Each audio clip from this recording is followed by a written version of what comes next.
Ghosts give me goosebumps, and I give them goose humps. Vampires. Little trouble in dreamland.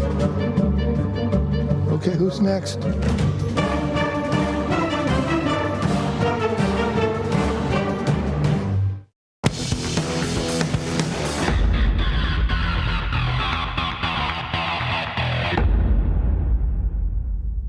Hey, welcome back. It's Thirsty Thursday edition of Liquid Lunch on Newsmax TV. I'm John Tobacco, coming to you as we do every day live, noon to 1 Eastern, from the Question Tequila Studios. We are in Midtown Manhattan at the Newsmax headquarters. And just a quarter of the way into the show today, the Dow Jones Industrial Average is still holding triple-digit losses for the day, down 135, but still holding 27,000. And Bitcoin is making a nice little comeback at 99.99. Looking for it to get above 10,000 for Friday, and that'll be, for me, a safety zone for the weekend. And we're always trying to up our game here with our news and our content and our guests and everything else. But we have a major, major guest here today. They call him the king of podcasts. Oh, thank you. And Ralph Sutton's a former terrestrial radio host. But now you have this SDR show, the Sex, Drugs, Rock and Roll show. Yes. And it's like the biggest thing around. Yeah, from and I what was I hear. upset that we didn't start with alcohol. I thought we would. Well, but I think that I'm going to make that happen like this very see shortly. what kind of power you have, sir, to make it happen instantly. Well, we see. Look at that. Well, we shall see. And if I just reach off to the side, now we will have a shot. The magic of television. I was telling Frank that I was thinking I'm with you on the Sex, Drugs, and Rock and Roll. Oh, good. I'm glad you did that. But I'm a disco guy. That's the I only thing. used to I'm be like a disco Guido. guy. That's So fine. would you mind if Frank and I did some kind of offshoot podcast like Sex, Drugs, and Disco? That works. The SDD show? You could do a masturbation, drugs, and disco. All right. Well, we're going to try to stay away from sexual proclivities for now until we do a couple of shots. But what about alcohol, tobacco, and firearms? I like that. I think What you do might you have, think you about might have that a legal as- problem with that name, but that's fine. Well, my name is John Tobacco. I got you. So if It I ties together. did it with an A, we could call Then you could do it, yeah. ATF, I like alcohol, it. That tobacco, makes and sense. firearms. All right. Tell us a little bit about the Sex, Drugs, and Rock and Roll show. It sounds kind of self-explanatory, but I'm sure there's much more to it than the traditional Yeah, so SDR. it started, as you said, I came from radio. I had a show that was on about 75, 80 stations in radio for 15 years. And I saw the writing on the wall for radio, and about 5 years ago transitioned to podcasts. And my thought was, at that point, now there's about 1 million podcasts, but 5 years ago there was about 250,000. It's grown more than exponentially at that point. What could I do that would make people see a name and be like, oh, I want to listen to that? And to me, who's not going to listen to a show called Sex, Drugs, and Rock and Roll? So we started that 5 years ago, hoping we'd get maybe 1,000 listeners. Now, we've been at #1 on iTunes. I started a network called Gas Digital. We have 20 shows, getting about 2 million listeners a week. It's pretty crazy. Really? And let's do a shot. This is one of our sponsors, Ponzoni Vodka. It's an organic vodka imported from Calabria, Italy. Let's have a vodka, and then we'll test the tequila. But that's smooth and easy? Not bad, right? Not bad. That's what you get with the Ponzoni. It's smooth, easy, vegan, meat-free. No animals were harmed in its production.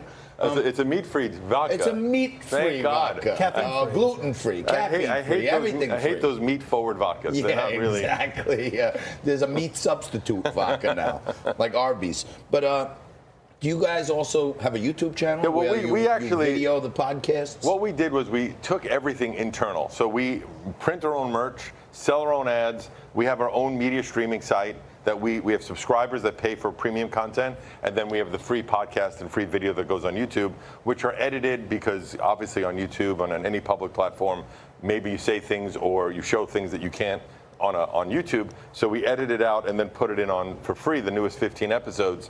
But if you want to pay and see the premium content, HD, chat live, and be interactive with all of us, then you pay a nominal fee. It's $7 a month. And do you have is there a channel there where you have a live show? Yeah, it's all live. It's all done live. Yeah. No, but I'm saying video. Yeah, live video. So video. And where it's all people do it from their homes or their home studios? We have studios here in New York City. We have 3 studios that we set up that all do audio, video, multi-camera, much like this. And we have 20 shows that come in and out throughout the week. And right now it's about 12, I think, 24 hours of content each week that we add to our archive between the the 20 shows that come in. And it's all done live. It's all video. It's all we have our own app. We have an Alexa skill. We've all grown. It all started 2.5 years ago, and it's grown exponentially. And Ralph, the reason we were eager to have you on is John highlights a lot of entrepreneurs. I know you were one of the cover children of Entrepreneur Magazine of late. And you've done what so few people have been able to do, which is actually turn podcasting into a money-making venture. You alluded to the fact that we're over 250,000 podcasts. Now it's 1 million. We started a million. Yeah, 1 million. Yeah. So 1 million podcasters are out there. I would guess not many of them, in terms of percentage, are actually making a living doing a podcast. So what was your secret beyond choosing a clever title? I think there's a lot of people out there thinking, oh, I know a lot about makeup or fried chicken or politics. I could do a podcast. How do I? What advice would you give for people that want to make money doing this? Well, firstly, it's funny we should say because it's true. 90% of podcasts have less than 200 listeners. So you're taking away 900,000 of that million before you even go forward. Are we doing silver or are we doing gold? We're doing the gold right now. Okay, rock and roll. We're going to test the gold. This is the Question Tequila Gold. This can only end poorly. And when you got the guy who runs one of the biggest podcasts called Sex, Drugs, and Rock and Roll, we got to see what his tolerance for alcohol my tolerance is pretty high. All right, we're just doing shots here. So no big and by the way, a couple of people asked some of our staffers the other day, they're not really drinking, are they? Of course we're not. It's all simulated alcohol. We're just making believe. That smells good. That's right. Yeah, no, it's all theater of the... So what I would tell everybody... That was really good. That was good, right?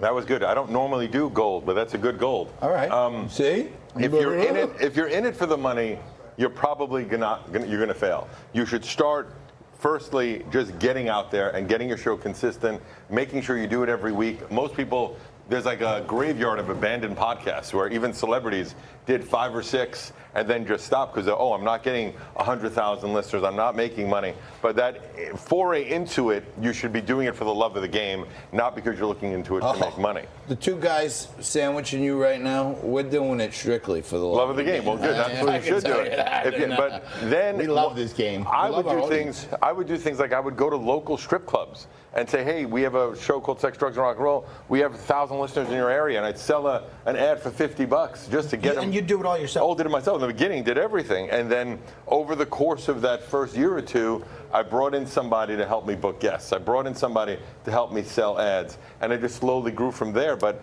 that first year, it was because I just wanted to do it because I saw it as an emerging platform. And my radio show was making less and less money. And I felt like it made logical sense to switch over to podcasting. My last question is, you talk about 1 million podcasts being out there these days.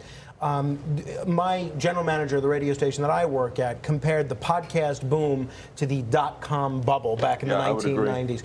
Do you see this podcast bubble bursting? Yeah, what's going to happen is, first of all, I do believe the FCC will step in at some point. It's going to get too popular and too financially, too much money on the table where the FCC is going to step in just like they do with radio and television.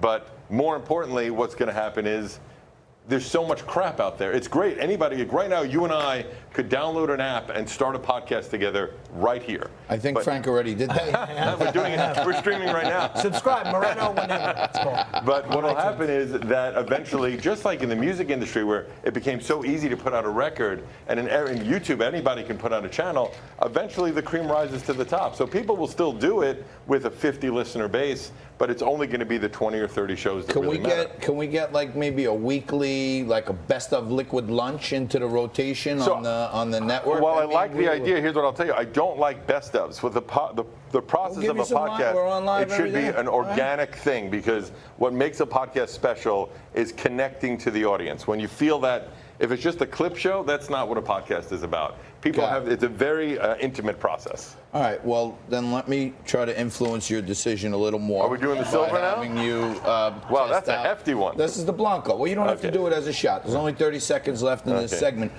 Ralph Sutton, you got to check out the SDR show, YouTube, podcast. This guy's a king. Hopefully he's going to help us. No one else is helping us. But you are. You're helping us by watching every day. I want to thank you, Ralph. Thanks for having me. Coming on. And I want to thank you for being there. Stay right there. E. O'Brien Murray and Rob Taub are coming back right after this to mix it up.